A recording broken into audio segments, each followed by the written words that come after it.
او سعید ابن زید فرمای رسول الله په زمانه کې په ما باندې یو خزي دعوه وکړه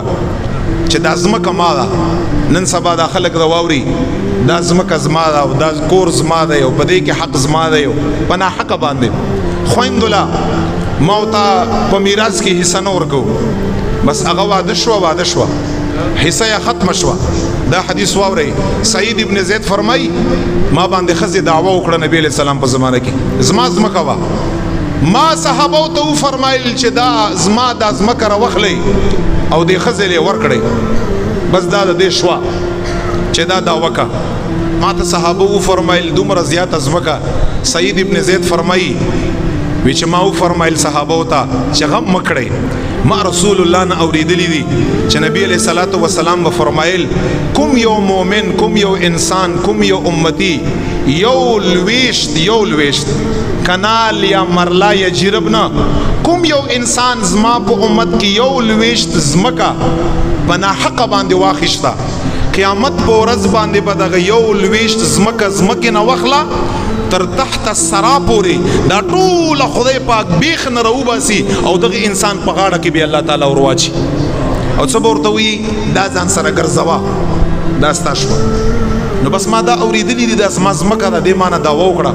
دا د دې شو حساب کتاب به ال تکو قیامت په ورځ باندې. او بیا سعید ابن زید خیره وکړه سی وی خدای پاکه دا خزه په دواړو سترګو باندې ډنده کړي او خدای پاکه په عمدغه زمکه کې دغه خزه د پاره قبر جوړ کړي. دا کومې چې مانه وخښته صحابه کرام فرمایي چې والله دا زنانا مونږ په اخر وخت کې ولید چې دیوالو پورې بګرځیدا او څه وی چې سعید ابن زید رضی الله تعالی عنہ خیرو والیم او بیا په دغه زمکه کې کویایو صحابه کرام فرمایي چې پسترګو باندې ډنده وا په عمدغه زمکه کې کوهی ته وګرځیدا او مغه کویای دغه خزه د پاره قبر جوړ شو وفات شو. نو علماء څه لیکلي دي چې مظلوم انسان خیره خدای پاک جل جلاله خامخه قبلي. دا یاد لره په داسمکو باندې داوي خويندونه حق اخیشتل دین ځان اوساتای کته خور لا حق ورکړي ستا به 1 لک روپے کم شي، خو چې کومې ارتپاتې شي پاغه کې ډېر خیر او برکت دي. خو کته دا 1 لک روپے زیات واخلي حق دیم اول والله ستا په مال کې به خیر او برکت نه. او بیا بخور که یو ځل شکایت خدای پاک ته وکړي چې خدای پاکه زما دارور خپل رحم نه محروم اوساته،